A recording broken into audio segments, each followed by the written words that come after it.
Hey guys, time to dive back into the inbox and answer your questions and hear your thoughts. This is Double Tap, where blind people talk tech. Here's Stephen Scott and Shaun Priest. You know, I remember being asked by someone, you know, how should you do a radio show, get into a radio career? Yeah. And I often say, whatever I do the exact opposite, and you will be a huge success. I liked it, Stephen Scott. It was a high-energy start to the show. Or the line it trailed off at the end, because then I kind of forgot what I was talking about. Because you forgot the word thoughts. I was getting a bit distracted because I remembered, this is my thing, had I brought the Kit Kats up to the studio or not? That was what was in my mind in that second. Oh, yeah. You definitely did, because you ate them in glorious high-def 4K stereo in my ears for about 5 minutes. Now, if you've got any left, I don't know. It was absolutely fantastic. Cookies! Oh, num, num, num, num, num. Kit Kats aren't cookies or biscuits. I know, They're but he says cookie. What am I supposed to do? It's the Cookie Monster. Well, get a new sound effect. Everyone hates that one. Are you kidding me? Everyone loves that. Please stop it. I adore it. Have you tried the new iOS 26 feature of being able to take any audio file, as long as it's a maximum of 30 seconds, and making it into your ringtone? I have not. I have, sir. And you know what? It's a game changer. It's life-changing. It's amazing. Thank you. Yeah, take any audio file. Make sure it's no longer than 30 seconds. I threw it into files, right? I have iCloud on my Windows desktop and just threw it into the files. I know. Threw it into my iCloud drive. It shows up in files. And then it was under the share option. Under share, there's set as ringtone. And then it just appears in the list of all the others. You can set it as a ringtone or an alert. It's very easy, very cool. I know lots of people are going to love that. Late to the game, I know. No. Okay, thank you. Can you just... I will say, the one benefit to that is you don't have to then go and buy all the tunes that you want on iTunes, right? Remember you used to do that? You used to have to go and buy the specific tune. So you could have bought the tune, right? You could have bought the song. Like, let's say it was it was Nancy Sinatra, and these boots are made for walking. Yes. And then you buy the iTunes song, you buy the song on iTunes, you pay your 99 cents, and that's lovely. And then you say, I quite like that as a ringtone. Oh, no, you got to buy it again, but you got to buy the tone version, the ringtone version. Utterly ridiculous, yes. I must say, that whole ringtone section of the iTunes app, it never changed. You'd go through like the most downloaded or something, and of course, it never changed at all. The featured ones would be whatever's in the, I believe you say the hit parade at the minute. Wow. So it'll be all the latest stuff. Hang on, just checking in with Mr. F on that one. No, absolutely no one says that. Sorry, Mr. F. But you go to like the most downloaded, and it's all. It just never changed. It was Star Wars R2-D2. That's right. Something like that. Peter Griffin, Family Guy. Yeah. Here's your email. Yeah, all that stuff. Terrible. But now you can do your own, thanks to iOS 26. Well, thanks to you, Shaun. Thank you to you for bringing that up. I thought I'd bring some tech to the show instead of biscuits. Yeah. Or chocolate bars. I did bring them up, didn't I? I think I'm sure I did. Do you want to stop and have a look? No, that's fine. Wait, what the jingles playing? Okay, hang on. I'll be right back. Hang on. Ding dong. Here's Kit Kat today. Oh, yeah, back. Sponsored. That was quick. By Kit Kat. I wish. Yeah, we definitely are. We are absolutely not sponsored by anybody like Kit Kat. But, if you want to, you can always speak to Mr. F, the amazing Mr. F. He is standing by, waiting to take your call. The amazing Mr. F. Yeah. F stands for feedback today, and that's what it's all about. And Gregory's up first. Hey, Stephen and Shaun, this is Gregory. What an awesome job. Just listened to the live broadcast through my phone and on my computer and on my TV. Cool. I hope you guys do more of this. Hope you do more of it. Good job, you guys. Thank you so much. Now, if you're wondering what earth is Gregory talking about, More of what? We did a special live broadcast as part of the AI for the Blind Club last week on Friday, actually. We ran a live event, which was allowing those guys to have a live Ask Us Anything. And they did that with Be My Eyes and Inner Search. And we used our platform, Double Tap Live, to be able to do that. And also we were on YouTube as well. And you can check that full conversation out. Really worthwhile, because there's lots of great questions that came in from the audience. And I will say Mike and Patrick from Be My Eyes and Inner Search, respectively, did not shrink in answering questions. Never once did they say we're not answering that or not answering this. So they absolutely did answer all the questions that were sent in. So you can listen to that whole conversation on our Double Tap Extra feed. What are you laughing at? Yes, you can. It's just Mike got pretty passionate at times, didn't he? He did. Yeah. Mike from Be My Eyes. But as he said, he is from, where was it? Queens, Brooklyn, something like that. He's from Queens, Brooklyn. Is that a thing? I think we'll find out very quickly. / Brooklyn. I don't know. Yes, they were both very good, and Shaun was an excellent host. We were chatting the other day about ChatGPT and how OpenAI, its parent company, and its CEO, Sam Altman, had been talking about how we can now essentially sext our ChatGPT system. So we can talk to it in, let's just say, a more adult tone. Now, whether that's sexual, whether that's just being a little bit more fruity with our language. Steady. I don't know. But either way, let's just say Hetty is unimpressed. Hello, this is Hetty Siegel again. I was listening to your program today about the thing that you can, what is they call it, sext or something with ChatGPT. I think this is very dangerous.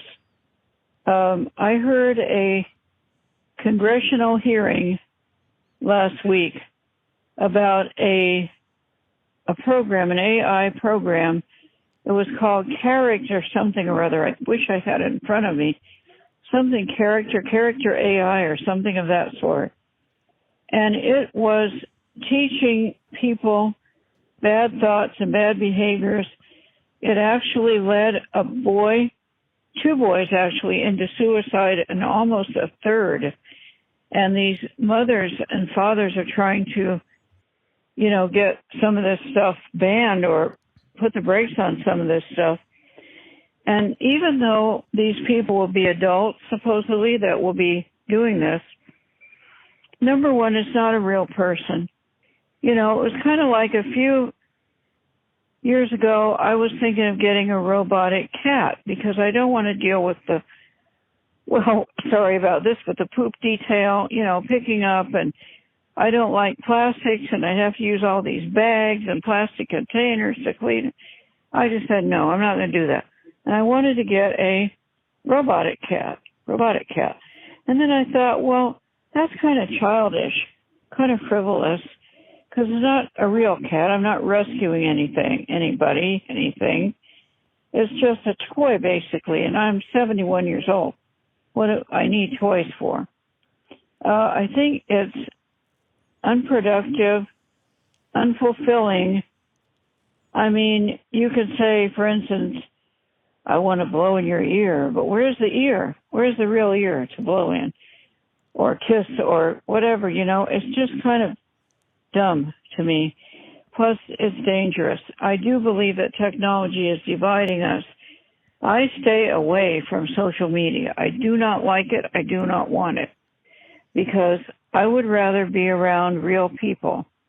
I don't even like working from home. I'd rather be able to go out and see new faces, meet new people, and I say see new faces in a figurative, metaphorical sense.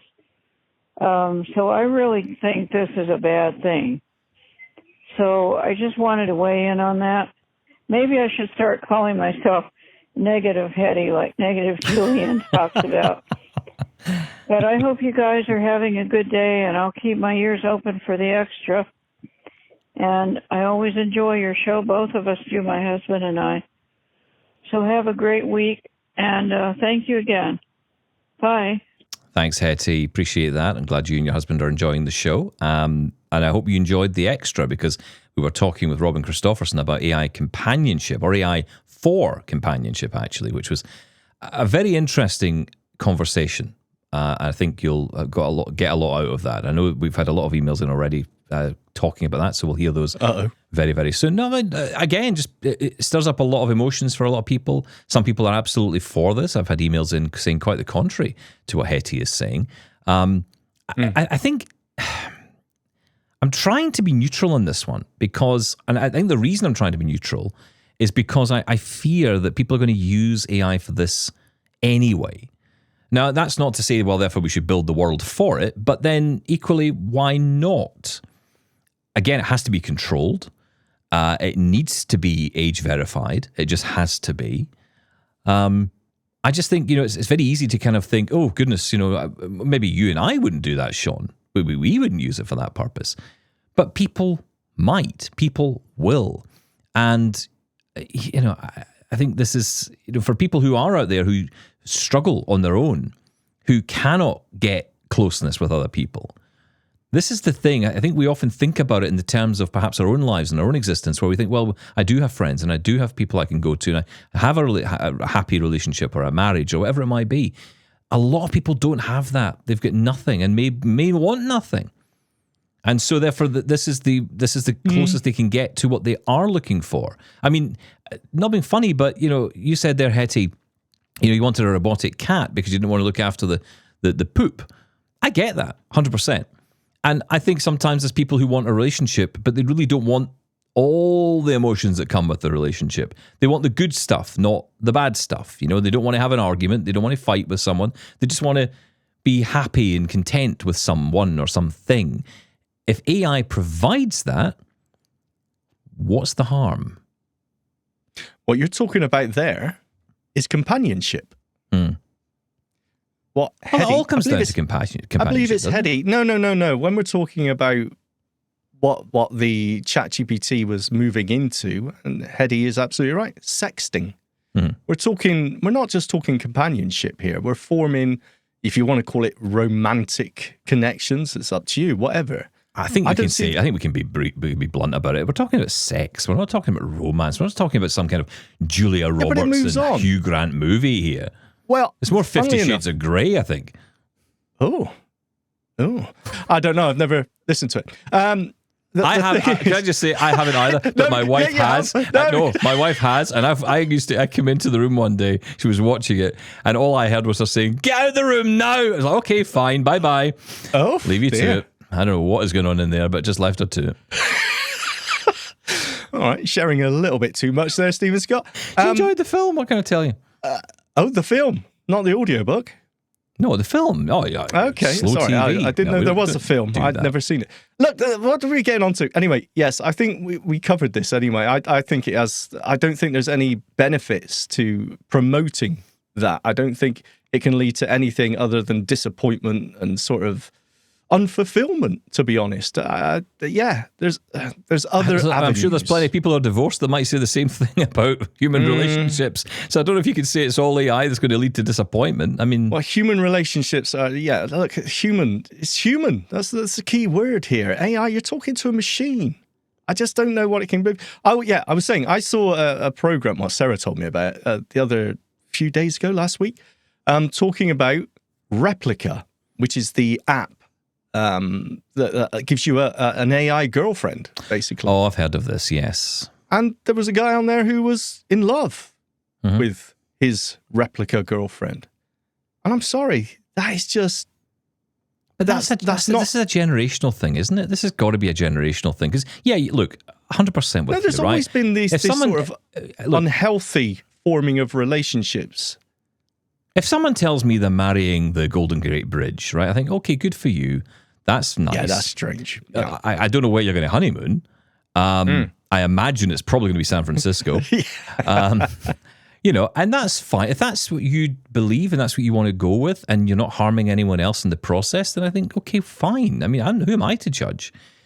But I think that, there are people out there who just don't, I mean, there are, I think, a lot of younger people now who we will talk about this human-to-human contact, but that human-to-human contact is coming through a device. And how much of what you're seeing on that device is real? How many times have we talked about this? I'm sure there's a name for it. I'm sure the kids have got a name for this, or someone's come up with it.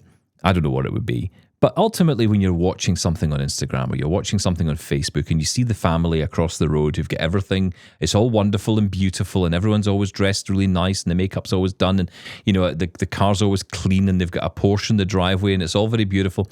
And there's this impression given that it's the perfect family, everything's wonderful.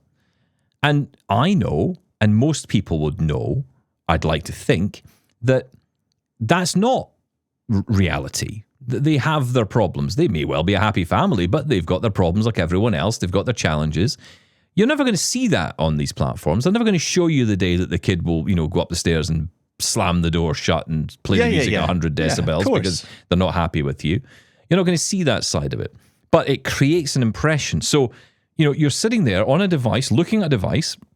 You're watching a life unfold in front of you that you think is perfect, and you're looking at your own life and saying, this isn't as great. And it's false, it's fake. So what's the difference between that and AI is my question. AI is as fake as that Instagram post. Yet the people in that Instagram post are real. Things. No, yeah, but we're talking about different things. That's aspirational. But you're talking about connection. No. You're talking about connection, though. Yes. We're talking about connection with people. No, that's a connection. Yes. That's one type of connection. You could be talking I don't to think someone. that's a connection. You could be talking to someone on a dating app. That person could tell you anything they want to tell you. And they do, yes. Absolutely, right? I mean, I have to say, cards on the table, never touched a dating app in my life. I know nothing about them. It was my world did not ever have a dating app in it. My point in life, even into my late 20s, it wasn't even a thing. In fact, I remember when I talked to my first friend, I remember talking to saying, I've met this guy online. And I said, all right. I said, how does that work? And I was just completely bemused by it. How do you meet someone online? Well, it's like, I mean, what would, how does that... How do you know the person you're meeting isn't a serial killer? That was the first question always in my mind. Well, how do you know the person in the disco back in the day or the nightclub or whatever wasn't a serial killer? I mean, there's always that sense anyway, I suppose. Right? But I think the difference then was that at that time, like most people who actually, not maybe all people nowadays, things have changed, I imagine, quite a lot. But a lot of people meet through work. They meet through the workplace. Yes. And so, in that kind of environment, you're getting to know someone before you become romantically involved. You've got a sense of them. You've got a sense of who they are. You've had conversations with them. They're not a stranger to you. And I think that's, growing up, that's certainly the environment I was in. A lot of people would marry off or become partners or get into a relationship at work. And that's how it always began. So, workmate or went to college with or whatever it may be, yeah. But, go back to the dating apps. If you're talking to someone on a dating app and they're just telling you anything they want to hear because, let's be honest, they've only got one thing in mind, then... What? A good night out, I would believe. Yes, I believe so. Then, what's the difference, again, between that and AI? Because it's a human being and the other one's AI. And the other one's a computer program. But that would arguably lead to disappointment, wouldn't it? So both are the same. Again, it's the same thing. It's not the same thing at all. It's a human being. It's totally different than a piece of code.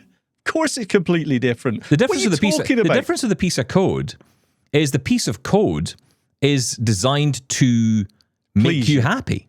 Yeah. So it'll actually disappoint you less than the human would. So you just want to live in the Matrix, do you, Stephen Scott? No, I don't. But people clearly do. Happiness, even if it's fake. But what I think some people would rather is that we don't even entertain the idea that AI can be used in this way. Now, I'm not saying that's Hetty's view. I don't think it is. Although clearly she thinks it's dangerous. Yes, she said it's dangerous, of course. Yes, I agree with her. I think it's got possibilities to become incredibly toxic. I'm not, honestly, I think I'm more concerned about it from a military perspective than I am from a relationship perspective. But I admit, and of course there are horror stories, of course there are terrible stories. But look, I'm sorry to say this, there are horror stories about everything in relation to technology. I agree with that. Driverless cars, people have died in driverless cars. Would it stop me getting in one? Would I feel, sad or nervous about getting in one? Because people had died. Of course, I feel bad for people dying as a result of new technologies. Of course I do. I'm not hard-hearted. Of course I feel that way. But if it comes to it, am I going to use the technology anyway? Probably. If it's going to make my life easier and it's tested and it's working, then yes. It's not as simple as this X, no matter what it is, technology or anything, is evil. Therefore, it should be banned. It's not, because as we know, AI's got amazing potential, possibilities, and it can do great things. It's changed my life when it comes to image descriptions, right? So It's changed my life when it comes to writing an email. Well, yeah, exactly. Honestly, I mean, I did something the other day, for the first time actually, because I normally would just write down my thoughts on a text document and I would put them into ChatGPT and then have it form words of an email, which I would then go from there. And it really does form your thoughts in a much better way than I could. And my friend the other day had said to me, what you should do is, instead of writing it down, because he said, you love to talk. Don't really get that idea. But, he said, you like to talk. Why don't you just talk to it? So talk to ChatGPT or talk to Gemini or Claude or whatever. And I did. I had a conversation with it saying, here's what I want to do. Here's what I want to put into the email. What suggestions would you give? And then it gave me a draft email. It read it out to me. And I said, okay, that's good, but maybe there's one extra detail you could add in. Could you read the whole thing again? It did it again. And I thought, this is fantastic. This is so good. I love that aspect of it. Yeah. And that's absolutely. the thing. For me, personally, it's a utility. That's what AI is for me. And I think it probably will remain that way for a very long time. I can't imagine a situation where it's going to be any more than that for me. Maybe in other ways, it'll become more utilitarian for me.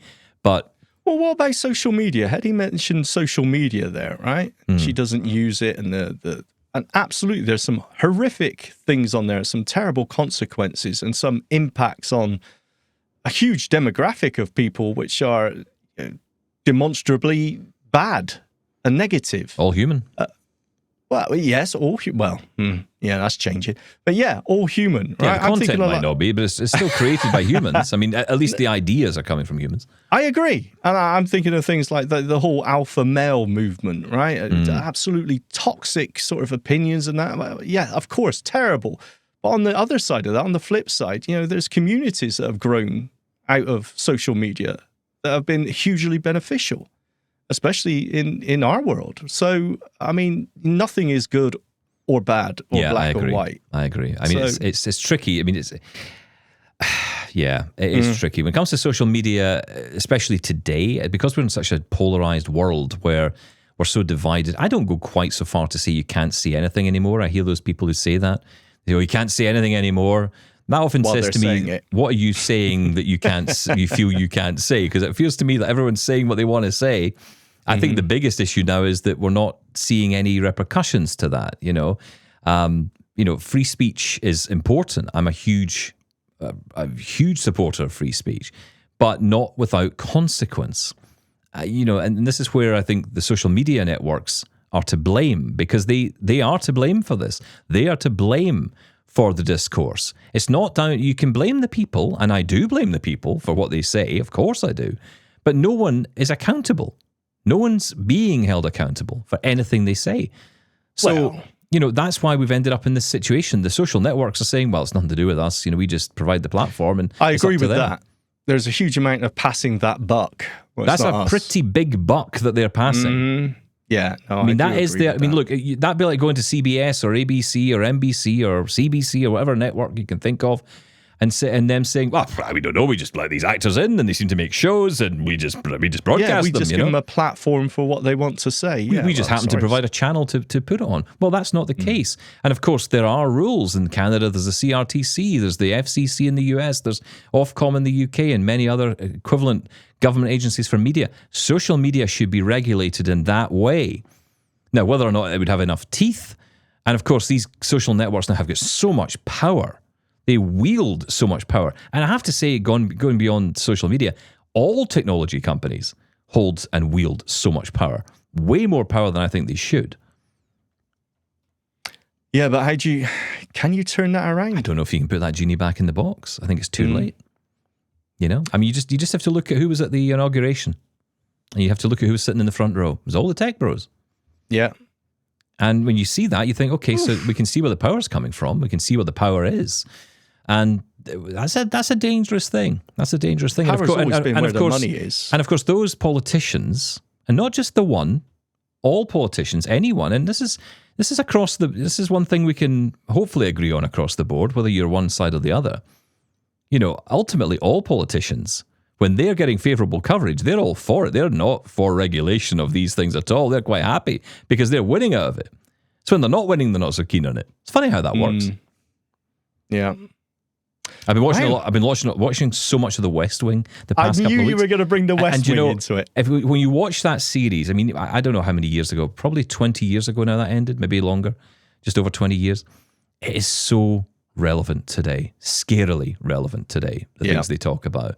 It shows in one way that we think a lot has changed and how in a lot of ways things haven't changed at all.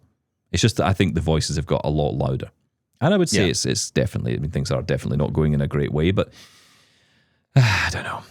Well, that got depressing, Stephen Scott. Thank you for that. Hetty, thank you for that message. That got us talking for 20 minutes on a subject we probably weren't expecting to do. But you know what? That was really interesting. Thank you for that. Thank you. We will get more of your feedback on in just a moment. This is Double Tap. Double Tap thanks Pneuma Solutions for supporting this podcast and for their continued commitment to digital accessibility.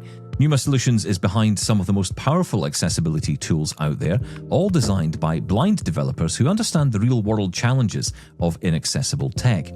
Whether it's Remote Incident Manager or RIM, which lets you give or receive fully accessible remote tech support across PC and Mac, or Scribe, which turns inaccessible meeting documents into screen reader-friendly files instantly, Pneuma is solving real problems with smart, usable tools. They're not just building the products, they're building independence to go along with them. At Pneuma, they believe access to information is a right, not a privilege, and that is why we're excited to celebrate our partnership with a special offer just for the Double Tap community. Use code DT20 for $20 off any new purchase or the first billing cycle of a subscription. And they're giving away 10 free community support subscriptions for Remote Incident Manager and 10 Scribe for Documents subscriptions as well. You can experience seamless tech support and real-time document remediation completely accessibly. Subscribe to our newsletter at doubletaponair.com/subscribe for your chance to win and stay up to date with everything they're working on. Get in touch with Double Tap. Email feedback at doubletaponair.com. Leave us a voicemail at 1-877-803-4567. And now you can send an audio or video message to us on WhatsApp. That number is 1-613-481-0144. Okay, let's get back into the emails, Shaun, and let's turn to Jim. Hello, gentlemen and other listeners. This is what used to be Florida Georgia Jim. Now I'm Florida Jim. I wanted to ask you all if you all run into this problem with the iPhone mail client and opening attachments. To me, this just seems to be getting worse and worse with every update. I haven't updated to 26, but I've got an email and it has 2 attachments at the bottom. Sometimes they're all over the place, but in this case, they're at the bottom of the screen when I swipe down. One's an Excel and one's a PDF, and I prefer the PDF because I'm not really good with Excel. Anyway, so I'm using an iPhone 13 with the latest version before 26 of the iOS. And so when I tap on it, it creates a draft like I'm going to either forward it or create a new one. I think it's wanting to forward it. I'm not sure which. But I hit it a couple times and then just gave up. And I've called Apple customer service for people with disabilities, assistance, and they're kind of surprised about it too. And they said they work on it. They were also working with me on another problem. You ask Siri for a number or a contact, a business in your area, say Lowe's, for instance, because I think you guys have Lowe's there. And so it brings me up, the closest Lowe's, and it brings me their website, which I didn't want their website, but I, try to save it to my contacts, and it gives me the Yelp recommendations and all that stuff, instead of just the number. And then, you could just swipe up with one swipe, and then you pick, what you want to do with it. So anyway, kind of getting frustrated with Apple. So I wondered if you all had any ideas. Thanks for your time and for doing such great shows. Also, I know I'm subscribed to the On Air, but I need to get proficient with using that On Air website. So if you could give us a brief tutorial about that, I'd really appreciate that.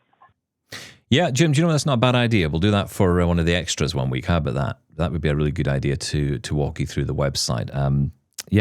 As for your issue with mail, now it's interesting because I don't use the mail app anymore. What? Well, not for any other reason, because I use Outlook, and I used it pretty much on the iPhone. Yeah. I use the Outlook app all the time because things like, not because of this issue. I'm not aware of it, if I'm honest with you, Jim, because I've not really used it that much. But when it comes to attachments, what I do know is, like you say, they always show up at the bottom of the message. It's like everything attached always comes in right at the bottom. Have you tried this? Have you had any issues here? I haven't, no. And I don't know. I haven't experienced this problem. It's a very strange one that it's open in drafts. That's quite a good suggestion, actually. If you try a third party, depending on who your email provider is, try the Gmail app or try Outlook and see if you still have these same issues. I'm wondering if it could be, you mentioned that specific one of a PDF, let's say. Can you set the default app that opens a PDF? Has that changed? I think the problem is, I think, that what the mail app tends to do, I would only think about this regarding audio messages, but if I think about it in terms of letters or images or PDFs, it tends to open them up, so it shows you them. So you're actually looking at the document. At them in some sort of quick viewer, almost. That's right. Now, what you might be able to do, and I don't know if anyone's tried this with you, Jim, but what you might want to try is getting focus on that PDF, let's say, and then using the actions, so just swiping up and down to see if there's any way you can save it that way. That would be the obvious one for me. I think there might have been a save option when you swiped right at one time, but I think that went away. So now I think either that or there may be an opportunity for you to double tap and hold on the image or on the attachment, and that might bring up a menu which allows you to save it. But I'm kind of I'm grasping at straws with this one because I've not used it. My account, I can't even test it for you because I don't even have emails in my account that would have attachments. I don't use that account. Most of the time you just want to open it, right? But maybe not in the quick viewer, as he mentioned there, an Excel spreadsheet. So you'd want to open it in Excel. Yeah, see, I'm thinking audio messages, right? So when it does that, it opens it up inside a little preview player, which is fine because at the bottom right, usually, I think it is, there's a share button and you can then just save it wherever you want it to go. Yeah. It might be worth trying that as well. But again, if it's opening up directly into those apps, that's obviously helpful to people who just want to get it in there. But for you want to be able to save it or download it, I'm guessing. Well, the strange thing is Jim says it's opening as another email, like you're trying to forward it or a draft. I don't understand that. So basically, we haven't experienced this. So maybe I have had that experience. I have had that weird experience where it kind of comes up again, like it's an email in itself. It's like almost within another email, and you're opening it. I've never had that. Okay, that is weird. But then the only way the way around that, unfortunately, Jim, is it's almost like one of these Russian doll things. Remember the Russian dolls? You'd have 800 of them inside each other. On the attachment again. Yeah, just keep going through them until eventually you get to the actual attachment. Oh, that's ridiculous. I would try another email client. See if there's anything out there that works for you. I mean, the Outlook one's good. There may be others, but I know that Outlook's very good. I don't think you have to pay for it necessarily with iOS. I don't think you need to pay. No, you don't. Can you add? Has it got to be an Outlook account? That sounds stupid, but I'm just wondering. I know you can add anything. You can add anything to it. All right, give that a go. Let's know how you get on, Jim. And Siri is just awful.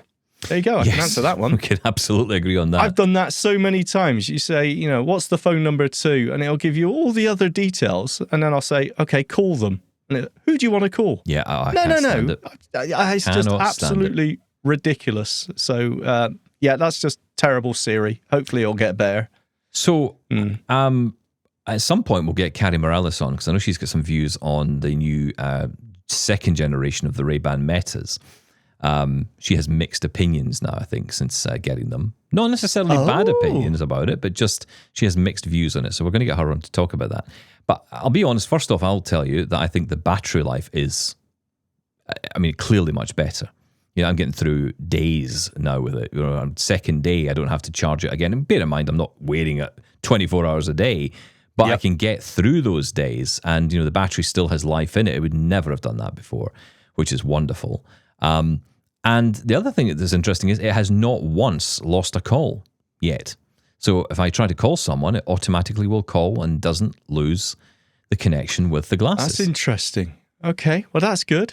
Maybe that's just down to firmware updates, software updates. More than We likely. don't know if it's just down. I think it's 19.2 is the latest update, which has got some new functions. I also heard, and I need to get this confirmed, but our good friend Damasi, so throw him under the bus, but our good friend Damasi, Thomas, who was telling me that he got the Oakley Vanguard glasses. That's the wraparound ones, the big wraparounds. He says he really likes them, and he was talking about the audio quality and he's going to come on and talk about them in more detail because I'd love to hear his thoughts. But he was telling me there's an extra button on there, which he's been able to make into an action button for Be My Eyes. I didn't know that was a thing on there. I didn't know there was a second button. I've never heard of that before, ever in my life. That's incredible. How does that work? So it's like a second button. You've got the capture button, but you seem to have another button somewhere. I think that's what he's talking about. So you have a second button and you can make that into an action button. Now, I did read, funnily enough, in the 19.2 update, there were, I think they call it Quick Connect is a new feature where you can choose to do certain taps or whatever it might be to enable like a quick connect to that kind of thing, like to call a volunteer. Stop it. Too much detail. Oh, yeah, that's right. Yeah. In the latest update, it does mention that you can assign a contact to a gesture. So I believe it was a one-touch something. But yes, you could assign a contact, specific contact. And also it mentioned something like an action. So yeah, maybe it is just that. Maybe it's just that, yeah. Or maybe that's an additional element to what the button gives you on the Vanguards or something. Yeah. Okay. But Very cool. I'll be keen to hear his take on that. How did we get onto smart glasses? Because I brought it there. Oh, fair enough. Thank you, Jim. Do you want to talk TV? Do you want to talk about getting live TV? You're always wanting to find ways to watch live TV. I always want live TV. Always. Because you're ancient old man. Well, here is John Dyer with answers. Hey guys, John here. I'm just leaving this message because Shaun asked about a way to get over-the-air TV on your network. Now, I don't know how many of these solutions will work in the UK, but I've been doing it here in the US for a long time, so I have a lot of experience. The thing I'm currently using is called HT Home Run. It's a little device you buy. You can get it with different amounts of tuners. The one I have has 4 tuners built into it. So it can stream to 4 different TVs at once or record 4 different shows at once. And what you do is you just plug it in, obviously power, and then connect it to the antenna and connect it to the network with an Ethernet cable. So I actually have an antenna in my attic, and then I have this thing sitting next to my router, and it gives TV to anything on my network, and you can even set it up to watch it from outside your home if you want to. Now, so they have an app, HD Home Run, but it's not that accessible. In fact, it might not be accessible at all. But the good thing is they allow third parties to tap into their tuner. So the one I'm using is called Channels. To be more specific, the developer is Fancy Bits. Ooh. But they offer a service, and they have a whole bunch of apps, for Apple TV, Fire TV, Google TV, and of course iOS and Android. And you just install the apps on your device, and you can watch shows through the tuner. If you want to, you can even set up a DVR locally. I have a Raspberry Pi running Linux on my network, and I've installed the Channels software on that, and it records all my TV shows I want to record. And this probably goes without saying, but yes, if you change the language to Spanish, while we're watching a show, it will change it to audio description. Sometimes the audio stream is labeled audio description, sometimes it's labeled Spanish, but either way, you go to the secondary audio, and if that show has audio description, you can get it.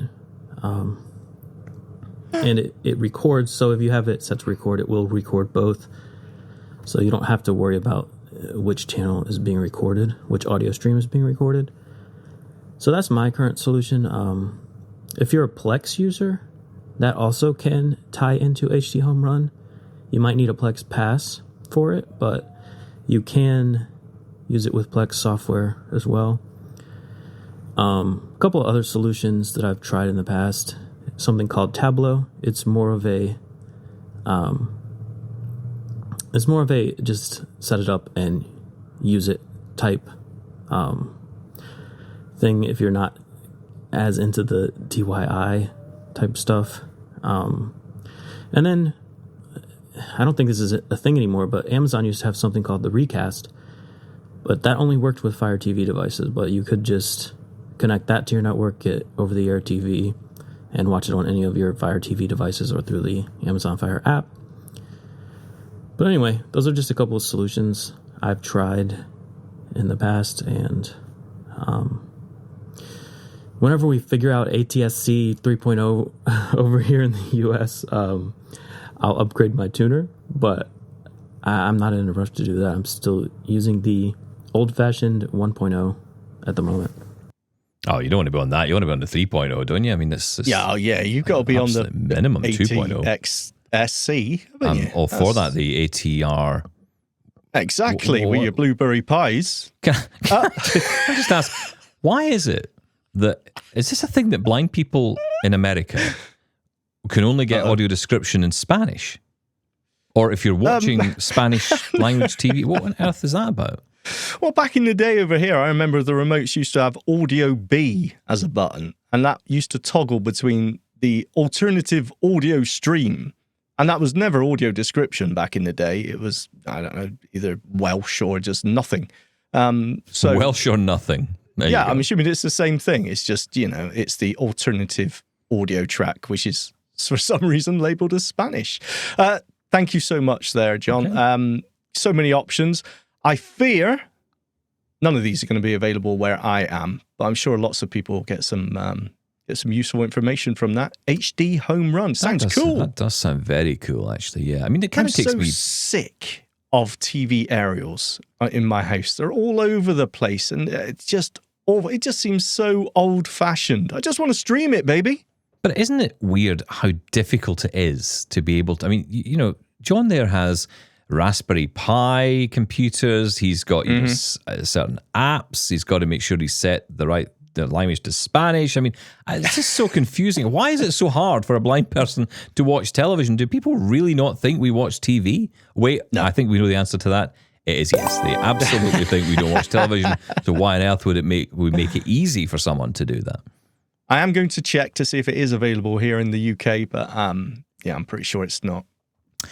It's great topic, John. I really appreciate getting in touch with that. Johnny now wants an accessible jigsaw. Yeah. What? Hey, guys. I had an entertainment-related question. This is Johnny P. A coworker of mine was just telling me how they completed a 300-piece jigsaw puzzle in under an hour. And it got me thinking, it's been a long, long time since I could do a jigsaw puzzle. Does anybody know any examples of jigsaw puzzles for visually impaired people? And no disrespect intended, but I'm not talking, some wooden one that's 5 pieces. I wonder if they have some, substantially large jigsaw puzzles that are tactile that we could try to work on. Just curious if anybody has any thoughts. Okay. Thanks, guys. Show is great. I love it. Keep doing what you're doing. Thanks, Johnny. You can come back. No, look, I mean, have we drifted so far from tech on this show that this is where we're at? We're looking for accessible Well, maybe jigsaws? There's high-tech jigsaws out there, Stephen Scott. You know what? I was ready to scoff at the Johnny P there. Actually, that sounds quite cool. Is there such a thing as accessible jigsaws? And before anyone emails in, yes, I know there are, but Johnny's absolutely right. I don't want a 5-piece, almost kids jigsaw, right? Yeah. Is there, in air quotes, an adult jigsaw out there that jigsaw, we could use? hang on, no, just change the words around and it's fine, right? Jigsaw for adults. That's all you need to say, and it suddenly sounds a lot better.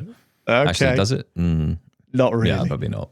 No, yeah, that's a good question. Honestly, I don't know. No, I don't either. Would that even work? How would that work? A tactile, let's say a 300-piece tactile jigsaw. I can't think of anything worse. Well, I don't know. Jigsaws were cool in the day. It's just... What day were jigsaws cool? I believe it was the 1820s, sir. Wonderful time. You could leave your doors open. You could leave your doors unlocked. It was a wonderful time. There's nothing wrong with that. Board games, jigsaws, they have their place. There's nothing wrong with that. Right, fine. Sorry, Johnny P. I tried. Maybe our listeners will be able to help. I don't know of any. Good luck to you, Johnny. If I'm sure our listeners will have the answers. I certainly don't, but good luck to you for it. If you find the answer, let us know. Let's move on to this one. I think, now let me see, is it Moyes? Yeah. Yeah, let's hear this question. Hi, everyone. My name is Moyes. I am an academic at the University of Oxford and a new listener of this amazing podcast. Really? Thank you so much for doing this. I want to come in on the Windows versus Apple debate from the point of view of a blind user. Currently, I have a Surface Go laptop. It's a slightly old machine, and I want to switch to a new one. I'm inclined to go for the Surface laptop that has been released this year, but I'm not too sure because it's moved from Intel to Snapdragon, and I don't know how good JAWS for Windows would be with a Windows on ARM machine. So I have JAWS 2024. And the other option that I have is MacBook. I've used an Apple computer in the past, but my real problem is that because I'm an academic, I rely heavily on Microsoft Word documents, books, large documents, 300, 400, 500, even up to 1,000 pages long. And with VoiceOver, what happens is that there's a big lag. These documents just don't open. They take a lot of time for even like 100, 200 pages long documents to open with VoiceOver on a MacBook. So I'm not too sure what to do. Would it be advisable to go for the Surface laptop that has come out this year? Is JAWS fully compatible with Windows on ARM? Or, how do I get Apple to work better for me? I don't want to learn or, move to Pages or text edit. I just don't understand why Microsoft Word can't be made fully compatible with VoiceOver on MacBook. Thanks a lot. Wow. I did not that one, Stephen Scott. I did not know that the head of Oxford University is listening. Lovely to have you here. That's absolutely. God bless you, sir. Well, I'm sure an academic is listening. An academic? Is someone with a brain listening to our show? No, let's not offend all the listeners. So. Yeah, well done. We love you. Shaun. No, listen, welcome to the show. Lovely to have you along. Look, first thing I'll say is I would discount the Mac entirely from your situation. I don't know if that's the machine you need. I think it'll just cause you more heartache. I think you know why, because you've experienced it, the issues you've got with VoiceOver and Microsoft Word. I've never heard any glowing reports about that particular relationship. And anyone who is in academia, anyone who's dealing with the kind of documents you're dealing with, I would say you want to be on a PC. So the next question is which PC? Now look, I've heard mixed opinions about these new ARM-based processors on the Surface in particular. Obviously, you've got used to using a Surface, and I kind of get that, right? Once you've got used to a brand like you, Shaun, you're loving the Surface Pro. The best one I've had. Yeah, best laptop I've ever had. And I think you start to get, do you feel this way? Do you get kind of attached to a brand or attached to Oh, absolutely. Yeah, I would definitely go for a Surface again if I could. Now, I've never had a Surface. I mean, I had the Surface laptop, or the Surface Pro, I should say, didn't really take to it myself. But I know you loved it. For me, it was always Lenovo. Well, actually, it wasn't always Lenovo. For me, it was Dell. That was the one I always started with. I remember my very first laptop, if you really care, was a Sony Vaio back in the day. Oh, of course. They were top notch. I mean, at school I had Macs and I was using PowerBooks back in the day. But when I left school and I was buying it myself, BBC Micro. Yeah, for you, yes. Acorn. Yeah. Well, we had those as well. We had all those in school as well. Okay. Only had one PC in my school. What? And a load of Macs that you had. And a load of Macs that I kept, finding accidentally in my room. But yeah, when I finally got into PCs, it was the Sony Vaio. And then I moved on, and I think my next computer after that was Dell, and that was it ever since. I just loved the Dell computers and, that whole thing. And then I moved on to Lenovo. I don't know how that happened, but I remember hearing so many... You love Lenovo. Well, I mean, IBM ThinkPad, or IBM back in the day, that was it, right? It was IBM's and the ThinkPads. And then Lenovo bought the brand, I guess, or I don't know what happened, but I imagine that's the case. Lenovo now have it. I'm assuming they didn't just steal it. So, they probably, I'm absolutely certain they did not steal it. Well done, they Steve. probably I think we should end the show pretty quickly before we get us cancelled. So, now, you have these Lenovo ThinkPads, and I do love them. I've got to say, I do love them. I love the style. I love the consistency every single time. I love the build quality of them.